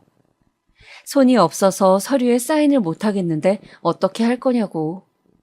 당황할 줄 알았던 집배원은 저를 가만히 보더니 아무렇지 않게 제 오른손을 가리키면서 그쪽은 멀쩡한데 왜 못하냐고 그러더라고요. 왼손잡이면 오른손으로 살아가는 법을 배우라고 덧붙이면서요. 그렇게 처음 만났던 그 우편 배달원은 훗날 저의 남편이 되었습니다. 깊숙한 지하 끝에 살고 있던 저에게 처음 손을 내밀어준 사람. 왼손 하나 붙잡고 삶 전부를 비관하던 저에게 다가와 세상 밖으로 이끌어준 사람이었어요. 맨 처음엔 집 밖으로 한 발짝도 안 나오던 저에게 때마다 우편을 핑계로 찾아오곤 했어요. 전 이 사람이 왜 이러나 싶었죠. 나 같은 사람에게 왜 이렇게 잘해줄까 하고. 당시 남편 말로는 처음에 제가 했던 말이 이상하게 마음에 남아서 자꾸 신경이 쓰였대요. 연민의 감정이 점차 관심으로, 관심이 사랑으로 이어지게 됐고 저도 그렇게 천천히 다가와주는 다정한 남편이 고맙고 좋았어요. 그 당시에 저에겐 연민의 감정조차 사람의 온기로 느껴졌거든요. 그 사람을 만나며 한순간도 후회한 적 없어요. 어렴풋이 스쳐가는 기억들이지만 유일하게 선명한 순간이 있다면 아마 그거일 거예요. 당시 저는 교통사고로 인한 충격으로 차를 무서워하고 있었거든요. 그래서 남편이 늘 자전거를 태우고 저를 데리러 왔던 기억이 나요. 뒤에서 한 손으로 잡고 가는 제가 불안해서인지 항상 천천히 자전거를 몰곤 했었죠. 남들이 다 저희를 앞서 지나가도 우리는 가장 느린 자전거를 타며 행복하게 웃었어요. 그 기억만큼은 어제 일처럼 뚜렷하게 남아있네요. 우린 다음에 결혼을 해서 어여쁜 딸을 얻었고 불행했던 저의 삶도 그렇게 점차 원래대로 돌아오는가 싶었어요. 저도 아이를 키우면서 한 손으로 가능한 소일거리를 시작하고 가진 것 없어 가난했지만 셋이서 서로가 서로를 보살피면서 살았지요. 아이가 7살이 되던 해 남편은 갑작스럽게 세상을 떠났습니다. 암이었어요. 마음의 준비도 할 새 없이 건강이 악화되어 병을 안 지 2달 만에 떠나버렸어요. 하늘도 무심하시지. 아이를 껴안고 얼마나 울었는지 모릅니다. 왜 나에게 불행은 매번 이렇게 갑작스레 찾아오는 건지, 남편이 없는 빈자리를 어떻게 채울지, 아이와 앞으로 어떻게 살아갈지 두려웠죠. 온전한 몸으로도 버거울 텐데 저는 그러지도 못했으니까요. 남편이 내게 남겨준 마지막 선물이자 너무나 사랑하는 딸이었지만 그땐 무거운 짐처럼 느껴질 정도였어요. 나 하나 부양하기도 어려웠기에 딸을 친척 집에 맡기려 했어요. 하지만 아빠를 잃은 아이가 엄마까지 사라지면 얼마나 힘들까 죄책감이 들어 결국 포기했네요. 그때부터 전 안 해본 일이 없었습니다. 이런 팔을 가졌으니 서빙 일은 꿈도 못 꾸고 주방에서 청소를 하거나 지하철로 칫솔을 팔러 가보기도 하고 제가 할 수 있는 일이라면 어떻게든 찾아내서 했던 것 같아요. 하루에 2-3개의 일을 하다 집으로 돌아오면 남편을 향한 그리움과 육체적 고통 사이에서 그냥 아이와 함께 죽을까란 생각까지 하기도 했지만요. 내게 남은 전부인 아이를 혼자 두고 떠날 수도 혼자 둘 수도 없으니 어떻게든 살아남는 게 유일한 목표였어요. 남편도 하늘에서 제가 잘 이겨내길 바랄 거라며 애써 스스로를 다독이고 닥달해가면서요. 아이는 나름대로 잘 자라주었어요. 또래 아이들보다 조금 더 욕심도 많고 까칠하고 예민한 편이었지만 그건 뱃속에 있었을 때 제가 너무 굳은 일을 많이 해서 그런가 보다 했어요.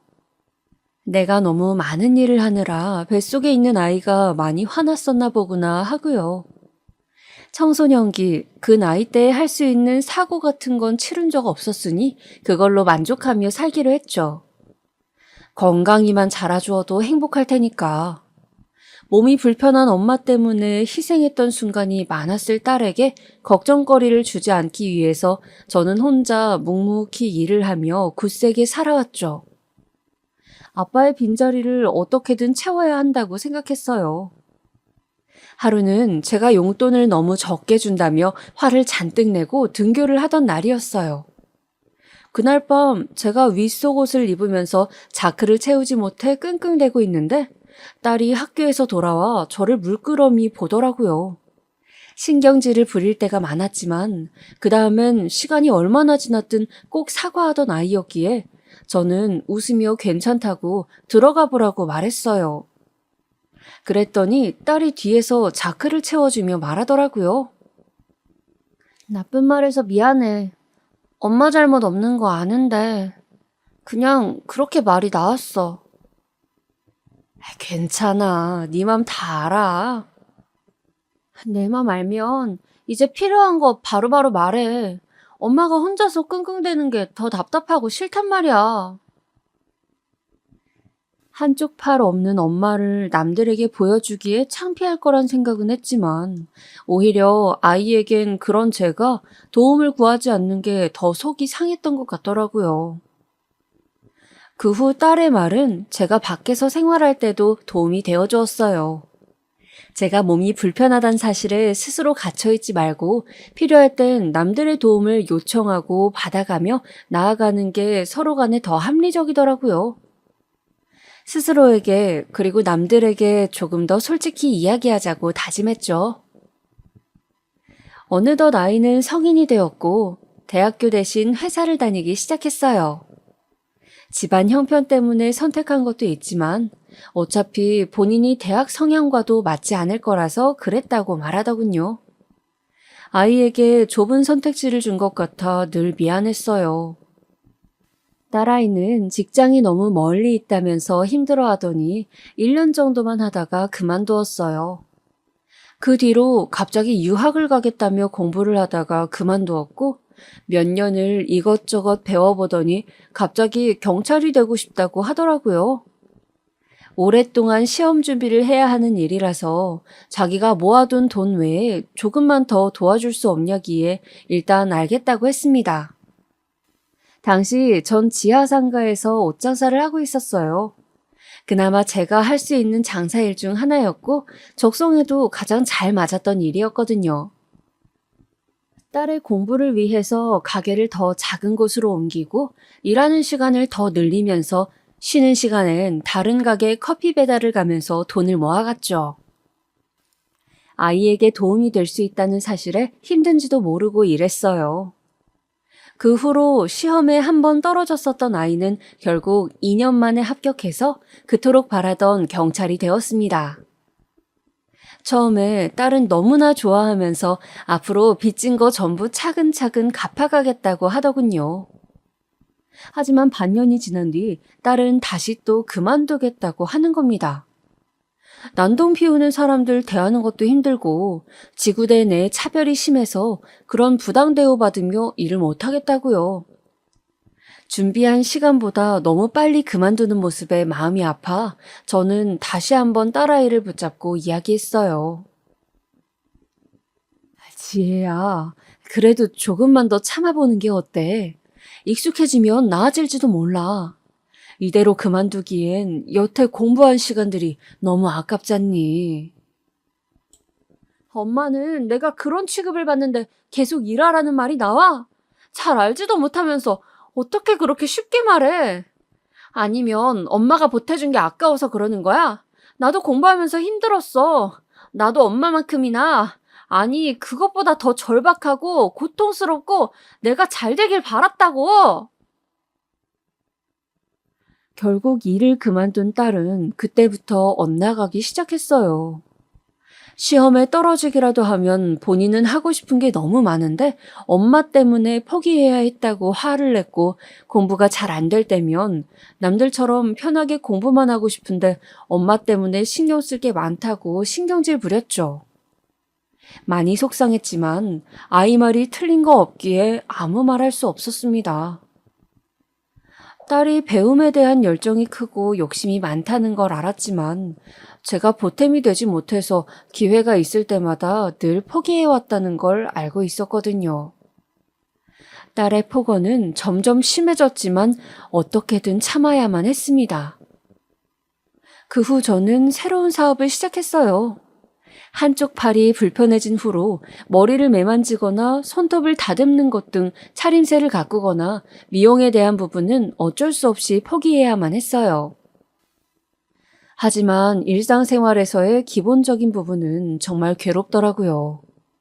예를 들면 아까 이야기한 속옷에 자크를 채우는 그런 일 같은 거요. 발까지 움직여가며 우선 간신히 채우고 몸 위로 밀어넣어서 착용해야만 했거든요. 그런데 이게 손이 없는 저뿐만 아니라 나이가 들어 팔의 움직임이 불편해진 여성들에게도 힘든 부분이겠더라고요. 옷장사를 이어가던 저는 여성의 속옷을 어떻게 하면 좀 더 편하게 착용하고 편하게 생활할 수 있는지에 대해 공부하기 시작했어요. 처음 해보는 사업이라 많이 서투르지만 그때마다 장사를 하며 알게 된 사람들에게 전문 지식을 구하고 배우면서 준비해 갈 수 있었어요. 그리고 서투르고 부족한 솜씨로나마 제가 디자인한 속옷을 출품할 수 있게 되었죠. 하지만 사업은 아무나 하는 게 아닌 것인지 반응은 좋지 않았습니다. 반응이 나쁘다기보다는 오히려 관심이 부족했던 것이겠죠. 유명 디자이너나 사업가, 브랜드의 것도 아니었고 그저 거리에서 장사나 하던 아줌마가 만든 것이니 사람들이 보기엔 얼마나 형편없어 보였을지 대충 예상은 갔습니다. 심지어 저는 한쪽 팔이 없는 장애인이었으니까요. 하지만 포기할 순 없었어요. 아이도 다 컸고 이제껏 가정만 생각하며 안전한 길만 선택해서 왔기에 이젠 저를 위한 도전을 하고 싶은 마음이 컸거든요. 그런데 딸의 눈에는 그게 마음에 들지 않았나 봅니다. 장사 일 하나만 하기에도 힘들고 벌이도 미적지근한데 왜 쓸데없는 모험까지 하냐면서요. 딸아이는 한동안 방황하는 듯 보이더니 한 남자를 집에 데리고 왔습니다. 그리고선 덜컹 이야기하길 결혼하고 싶은 사람이라서 허락받으러 왔다고 하더라고요. 딸보다 12살이나 더 많은 운동과 관련된 개인 사업을 하는 남자였습니다. 너무 갑작스러운 만남이라 놀라기도 했고 나이가 많은 게 마음에 걸렸지만 딸이 처음으로 데려온 사람이니까 반갑게 맞이했어요. 외롭고 지친 시간을 보내던 찰나 지인의 소개로 만나서 그동안 사랑을 키워왔다고 하더라고요. 어린 나이에 벌써부터 결혼 생각을 하는 게 이르지 않을까 잠시 고민이 되었는데 딸이 그러더라고요. 모르겠어. 내 기억 속엔 없지만 아빠 같은 사람이야. 아빠가 있었다면 이렇게 다정하지 않았을까 싶은 그런 사람. 설령 마음에 안 드는 부분이 있어도 이해해줬으면 좋겠어. 마음의 빈자리를 채워주는 게 얼마나 어려운 일인지 엄마도 알잖아. 저도 힘든 시기에 만난 사람이 얼마나 큰 위로가 되는지 경험해 본 적이 있기에 별다른 건 묻지 않았어요. 그리고 지금 이렇게 정착하는 게 불안한 아이에게 더 도움이 될 거라 생각했죠. 딸이 데려온 그 남자는 전에 들은 적 없는지 처음엔 제 팔을 보고선 흠칫 놀라는 듯 했지만 이내 표정을 감추고 말았습니다. 지혜, 아무것도 안 가져와도 됩니다. 그냥 저한테 몸만 와서 고생 한 번 없이 사모님 소리 들으며 살게 하는 게 목표예요. 그렇게 만들 자신 있고요. 잘하겠습니다, 어머니. 뭘 믿고 그렇게 장담하는지 모르겠지만 호기롭게 이야기하는 모습이 왠지 마음에 들더라고요. 가진 거 없는 집안인 거 알고서 고생시키지 않겠다 말하니 그 점도 고마웠고요. 저는 흔쾌히 결혼을 허락했고 그렇게 준비를 시작했습니다. 문제는 그때부터였어요. 곧잘 준비하는 듯 했던 아이에게서 갑자기 전화가 걸려온 겁니다. 엄마, 나 혹시 돈 좀 빌려줄 수 있어? 얼마가 필요한데? 한 2억 정도만 빌려줄 수 있어? 뭐라고? 2억? 결혼 자금이 필요해서 나한테 그 정도는 해줄 수 있지? 엄마도 모아둔 돈 있을 거 아니야. 나중에 다 갚으며 살게, 어? 내가 그 정도의 돈이 어디 있니? 네 결혼 자금으로 모아뒀지만 기껏해야 1,000, 2,000이야. 그걸로 어떻게 결혼을 해? 집도 사고 식도 올려야 하고 혼수에 뭐에 들어갈 돈이 얼마나 많은데 하나뿐인 딸이 결혼하는 건데 이것도 못 해줘? 그쪽에서 집이랑 혼수 해온다는 거 아니었어? 아니야. 팔려고 하는 것도 아니고 어떻게 진짜로 아무것도 안 해가. 그렇게 안 해가면 결혼해서도 눈치밥 보인다고. 미안해. 엄마도 해주고 싶은데 그만한 돈은 없어. 그럼 결혼을 조금 미루는 건 어때? 대출을 받든 뭘 하든 어떻게든 더 모아볼 테니까. 안 돼. 사실 그 사람 사업이 조금 어려워. 내가 도와줘야 할 것 같아. 이번 것만 잘 해결하면 그 다음은 아무 문제 없대. 새 가게 내려고 그러는데 투자가 좀 어려워서 그래. 정말 좋은 사람이야. 엄마 좀 도와주라. 그럼 더더욱 안 돼. 네가 무슨 수로 그걸 도와줘. 결혼은 다시 생각해보는 게 좋을 것 같다. 싫어. 포기하는 거 지긋지긋해. 항상 이런 식이잖아. 엄마가 도와달라고 할 때마다 난 매번 나섰는데 정작 엄마는 날 도와준 적이 없다고. 알아? 엄마를 위해 팔 하나를 더 갖고 살아야만 했는데 그래서 나도 정상이 아닌 채로 살아왔는데 어떻게 이래? 지혜야, 엄마 말 좀 들어봐. 이런 집구석에선 그냥 사라지는 게 나을 것 같아. 어차피 엄마는 나 없이 잘 살 수 있잖아. 그러니까 이젠 다시 찾지 마. 그 말만 남긴 채 딸은 그대로 집을 나갔습니다. 호련히 떠난 딸의 빈자리를 보며 저는 황망한 심정을 감출 수 없었어요. 내가 부족해서, 부족한 집에서 살게 해서 그런 걸까 죄책감이 들다가도 내 마음도 몰라주고 모진 말만 하는 딸이 야속하기도 하고 그렇게 몇 달 동안은 복잡한 마음으로 괴로워했습니다. 뒤늦게 딸을 찾으러 나섰지만 이미 그 남자와 떠난 모양이더군요.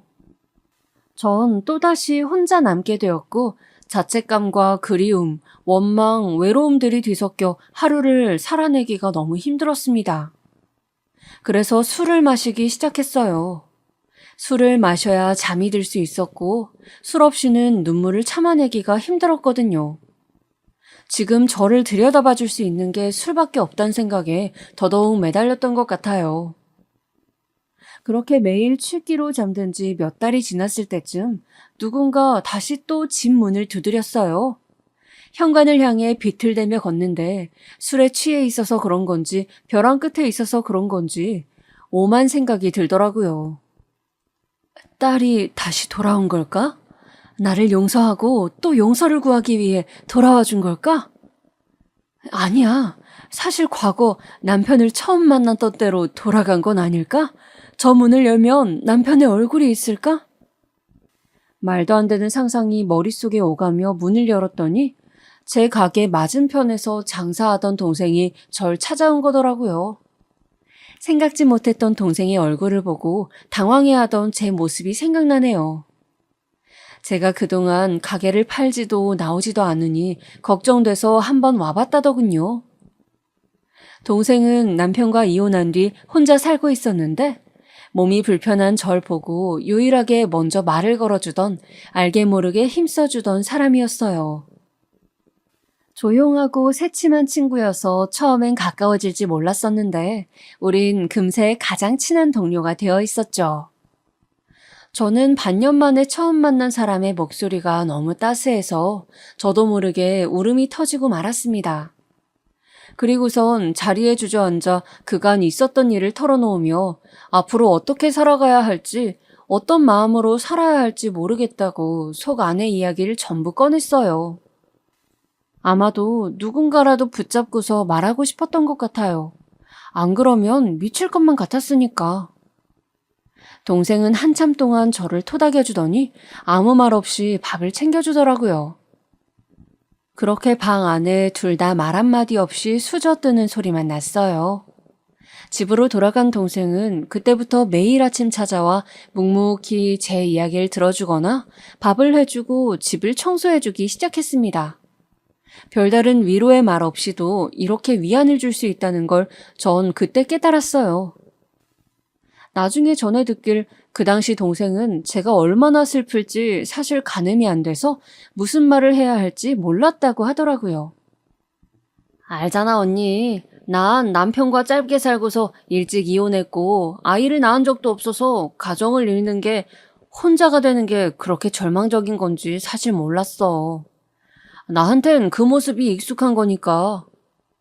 그런데 언니를 다시 만난 날, 한 번도 손을 부끄러워한 적 없던 언니가 자신의 팔을 보며 눈물을 뚝뚝 흘리는 모습을 보니 얼마나 힘들었을까, 얼마나 아팠을까, 얼핏 가늠이 되더라고. 그 모습을 봤는데 내가 어떻게 언니를 그냥 지나칠 수 있겠어? 아마 언니가 나였어도 그랬을 거야. 그런 동생이 제 곁에 있었기에 저는 조금씩 일어설 수 있었어요. 하루가 멀다 하고 찾아오는 동생 덕에 같이 산책도 가고 옷을 보러 다니거나 맛있는 걸 먹으러 다니며 여느 친구들처럼 조금씩 웃음을 되찾아갔던 거죠. 술을 끊게 된 것도 그렇게 하루를 바삐 지나다 보면 밤에도 자연스럽게 잠들 수 있더라고요. 완벽히 나았다고는 할 수 없지만 그렇게 조금씩 천천히 상처가 아물어가고 있었어요. 아마도 동생이 아니었다면 저는 이 세상 사람이 아닐 수도 있었겠죠. 그 당시 희한하게 꿈을 참 많이 꿨던 것 같아요. 생각해보면 대수롭지 않은 기억들이긴 해요. 남편의 자전거 뒤에 타고 같이 읍내로 빵을 사 먹으러 가던 기억이나 남편이 의수를 만들어주겠다며 하루 종일 온갖 옷가게를 떠돌아다니다 집으로 돌아와서는 미안하다며 꼭 사주겠다며 울던 그런 장면들이요.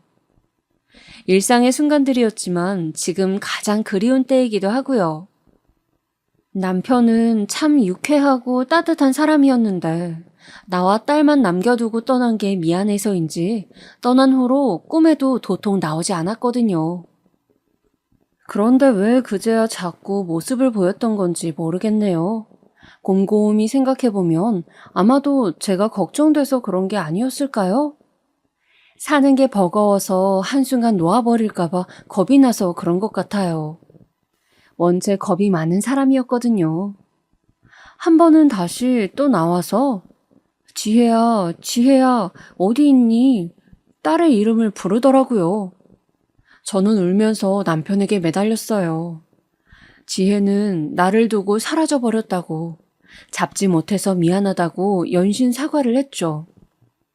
그랬더니 남편이 저를 가만히 바라보더니 꼭 껴안아 주는 겁니다.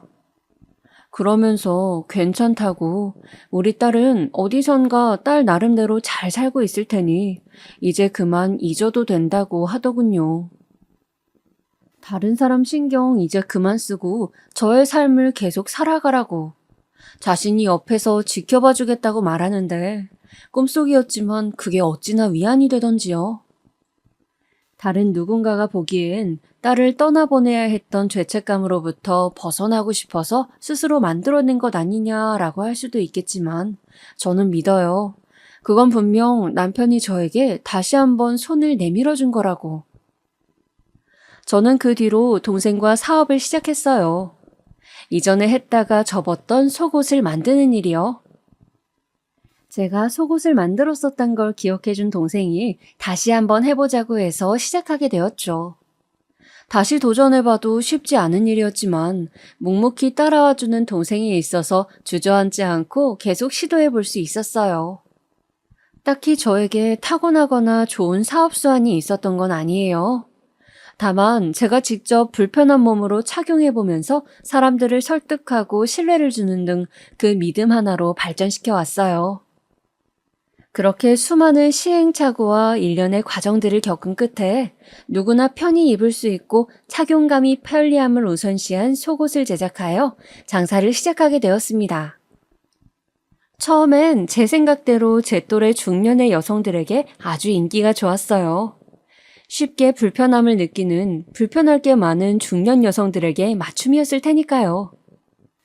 그러다 젊은 층 사람들에게도 입소문이 나서 매출이 많이 올라갔고, 저는 사업을 확장하여 회사까지 차리게 되었죠.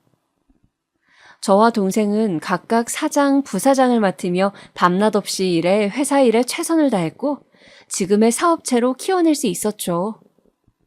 그 누가 알았을까요? 가난한 시골 마을에서 태어나 배운 바 없이 자라고 파란 쪽이 없어 사람들로부터 외면받던 제가 한 회사의 대표가 되어 있을 줄은.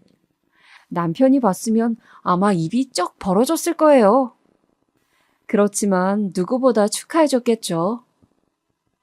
그렇게 늦은 나이에 성공 아닌 성공을 이룬 저는 일을 다른 사람에게 나눠놓고 조금씩 휴식을 갖고 여유를 즐길 수 있게 되었죠.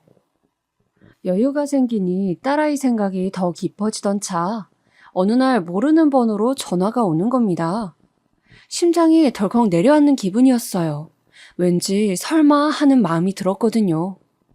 떨리는 손으로 전화를 받아보니 생각했던 목소리가 흘러나오고 있었습니다. 엄마, 나야, 지혜. 그동안 잘 지냈어? 맞아요. 정확히 15년 만에 딸이 연락해온 겁니다. 그토록 그립고 그리웠던 딸에게서. 지혜야, 너 지혜 맞니? 그렇다니까. 갑자기 연락해서 미안해. 난 그냥 엄마가 보고 싶어서 전화했어. 깜짝 놀랐지? 나일 거라고 생각 못했을 텐데. 어디야? 지혜, 너 어디 있어?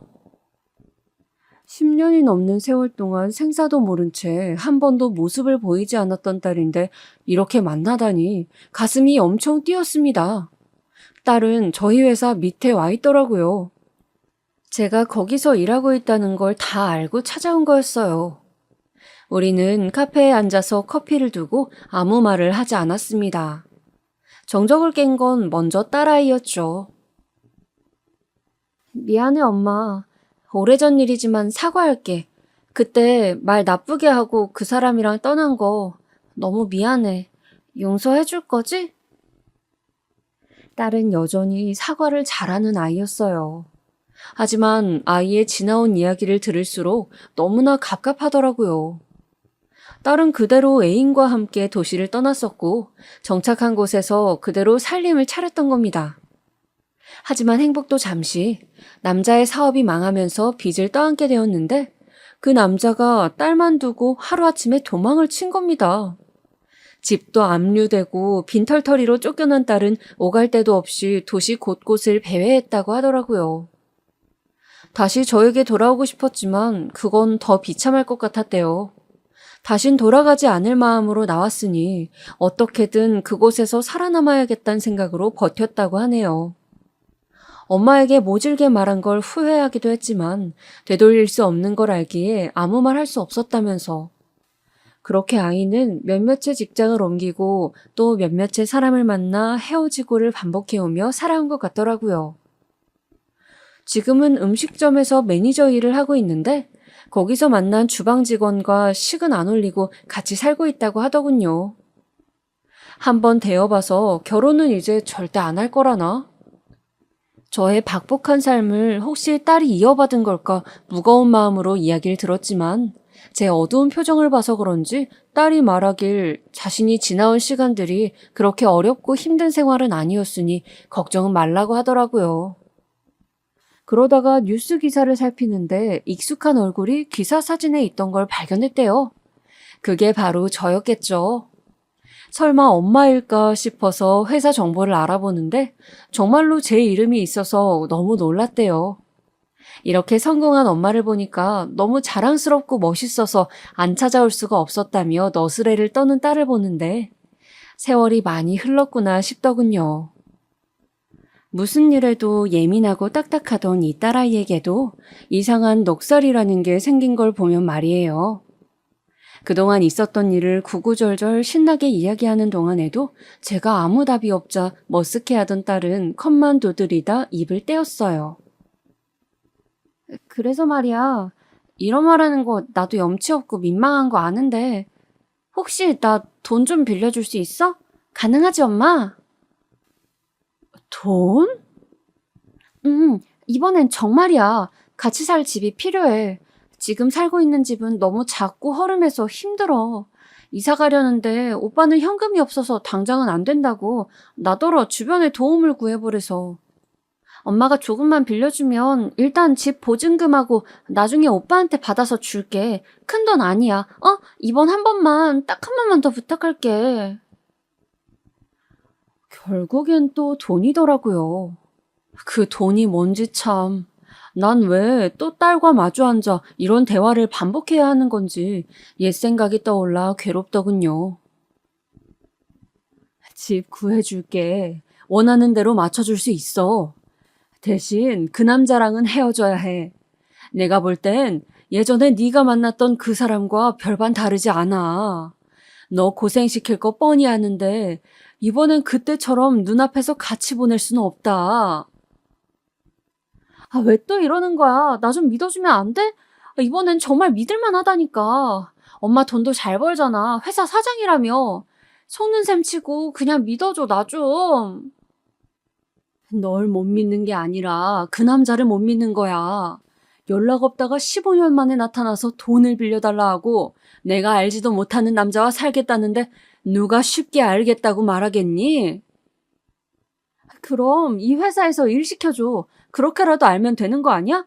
엄마도 그 사람 가까운 데서 지켜보고 그 사람도 더 좋은 직장 생기고 상부상조 하는 거잖아. 좋은 생각이지? 엄마 아직 운전도 못하면 차 기사라도 시켜줘. 어차피 오갈 데 많은데 그 팔로는 아무것도 못하잖아.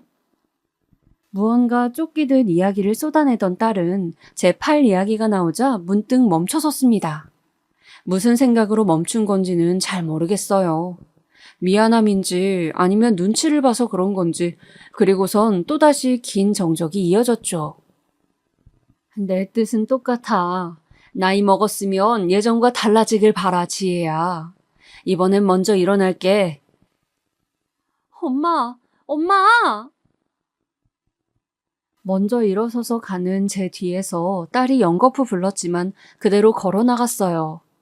매달리던 딸의 모습을 떠올리면 마음이 아팠지만 어쩔 수 없었죠. 그동안의 시간은 저를 단단하게 만들어주는 기회이기도 했거든요. 딸을 위한 건 이 선택밖에 없다고 생각했어요. 그 후로는 몇 번이나 딸에게서 전화와 문자가 왔어요. 대부분 카페에서 나누었던 대화와 비슷한 내용들이었지만 저는 한 번도 답하지 않았습니다. 이젠 도와줄 여유가 생겼지만 그게 딸을 도와주는 거라고 생각하지 않았거든요. 그렇게 반년이 지났고 사업은 조금 더 안정화가 돼가고 있어서 제가 없어도 운영이 가능할 정도가 되었어요. 그동안 딸아이 소식은 간간히 주변을 수소문해 알 수 있었습니다. 그 남자와 계속 살다가 남자가 직장을 그만두면서 생활이 어려워진 듯 했어요. 그래서 번호로 3-4번 정도 생활비로 쓸 돈을 붙여주었는데 제가 보낸 걸 모르는 건지 알면서도 모르는 척하는 건지 따로 연락은 없더라고요. 그러다 딸도 갑자기 직장을 그만두고 이사를 갔다는 소식을 들었어요.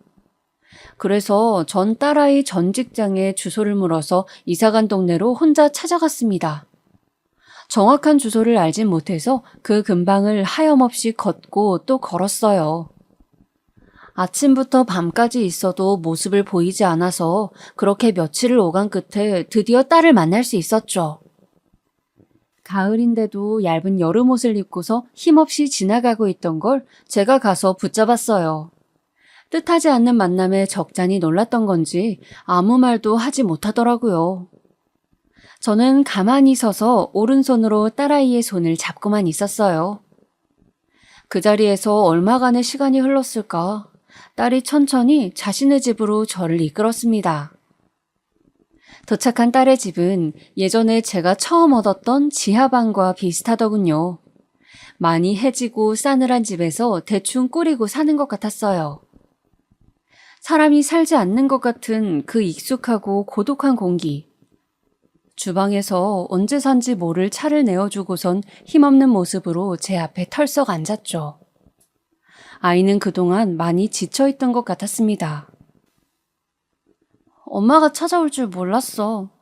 사실 이제 마지막으로 한 번 더 보러 갈까 했었거든. 부탁하려는 건 아니고 그냥 얼굴 한번 보려고. 딱 마지막으로. 그런데 이렇게 보내? 사는 건 참 내 계획대로 안 돼. 그치? 그동안 어떻게 지냈어? 그냥 보시다시피 이렇게 지냈어. 아, 그때 만났던 사람, 그게 궁금한 거지? 그 사람은 자꾸 손찌검을 하려고 하길래 내가 도망쳐 나온 거야. 날 찾아올까봐 무서워서 계속 이렇게 집 안에만 머물러 있었어. 지옥이 따로 없었지. 엄마 말이 맞았던 거야. 나이 먹어도 여전히 이렇게 거지같이 살고 있는 날 보니까 어때? 속 시원해? 지혜야. 쏘아붙이는 딸의 말에 저는 가만히 손을 내밀었습니다. 딸이 그 손을 바라보더니 기어코 울음을 터뜨리더라고요. 왜 나한테 손을 내밀어? 이렇게 또 상처 주는 말만 하는데 왜 또 그 손을 내미냐고. 저는 말없이 딸을 안아주었습니다. 딸이 낸 지난날의 상처가 완전히 아문 건 아니지만 그렇다고 그대로 남겨두는 건 더 마음 아픈 일이었어요. 지난 상처를 빨리 낫게 하는 방법은 그때의 기억을 온전히 다시 마주하고 함께 이겨내야만 가능한 일이었습니다. 딸을 다시 품에 안으니 그 질기고 질긴 상처들이 이제야 아물어지는 기분이 들었어요. 딸이 처음 집을 나간 날 왜 자신을 도와준 적 없냐고 말했을 때 그냥 알겠다고 말할 걸, 도와주겠다고 말할 걸 후회한 적이 한두 번이 아니었죠. 매일 밤 악몽을 시달릴 정도로 괴로웠어요. 비록 금전적인 부분이 아니어도 꼭 그런 것들이 아니어도 그 애를 따스하게 한 번이라도 안아줄 걸, 한 팔만이라도 꽉 껴안아줄 걸 매일 후회하고 또 후회했었죠. 내 초라한 팔이 더 싫을까봐 주머니 속에 꼭 감추고 있던 그 선택조차 후회하면서요. 그래서 상상만 해오던 그 순간이 오면 아이를 안아줘야겠다. 아이가 지난날 나에게 손 내밀어준 순간들처럼 나도 이제 손 내밀어줘야겠다 생각했던 거예요. 어쩌면 그때 딸과 저는 서로를 구원해준 게 아니었을까요? 그 후로 저는 회사의 모든 일을 동생에게 전부 맡기기로 했습니다. 동생은 자기 혼자 어떻게 하냐면서 본인도 늙었으니 이제 아예 새로운 운영진을 찾자고 했지만 똑똑한 동생이니 알아서 하겠죠. 투덜거리긴 해도 분명 제 뜻과 마음을 계속 이어가 줄 사람이라고 생각해요. 일에 열정이 사라진 건 아니에요. 그동안 뜻하지 않게 사업을 하면서 너무 무리를 해서 그런 건지 제 몸이 견디지 못하겠더라고요. 그래서 전부 일이 많은 채 한동안 쉬기로 했습니다. 다른 일에 흥미가 생기면 어쩌면 아마도 돌아가지 않을지도 모르고요. 대신 저와 같은 몸이 불편한 장애인들을 위해 후원을 시작했어요. 장애인들을 위한 여러 가지 아이디어들, 그 아이디어를 구현한 여러 가지 사업들이 나오고 있더라고요. 젊은이들의 그 독창적이고 배려 넘치는 따스한 생각들을 실현시켜주기 위해 후원 사업을 이어가고 있어요. 도움을 받은 저들도 언젠가는 또 다른 이들의 생각을 후원하고 이어가겠죠. 딸은 공부를 시작했어요. 늦깎이로 대학교 입시를 준비하더라고요. 결과에 상관없이 꼭 해보고 싶던 일이기에 도전한다더라고요. 늦게나마 용감하게 도전하는 모습을 보니 참 대견합니다. 아마도 딸과 저는 15년의 부재한 시간 동안 하지 못했던 일들을 하나씩 이뤄갈 것 같아요. 여행이 될 수도 있고 그림을 배우거나 면허를 따고 춤을 추러 다닐 수도 있죠. 무엇이 되었든 간에 후회하지 않을 시간을 보내고 싶어요. 팔을 잃고 남편을 떠나보내고 딸을 떠나보내고 제 인생에 있어서 이별과 후회의 순간이 너무나 많았거든요. 항상 떠나보내고 다시 혼자 남아 후회하다 보니 흔히들 있을 때 잘해 라는 말이 얼마나 명료하면서도 명확한 정답인지 알겠더군요. 있을 때 잘해야만 혼자 남아도 외롭지 않을 테니까요. 앞으로 더욱 많은 이별의 순간이 있겠지만 그럼에도 후회는 하지 않도록 매 순간 치열하고 열정적으로 살아갈까 합니다. 가능하다면 딸의 손을 꼭 잡고서요. 살아갈 날들이 살아온 날들보다 많지 않겠지만 그래서 더욱 기대가 되기도 해요. 짧지만 그래서 더 기억에 남는 여행이 될 테니까요. 부족하지만 긴 글 읽어주셔서 너무나 감사합니다. 이 글을 쓰면서 저도 다시 한번 과거를 마주하고 앞으로 나아갈 힘이 생겼습니다. 저의 이야기가 멀리 있을 다른 누군가에게 손을 내밀어주는 순간으로 남길 바랍니다. 감사합니다.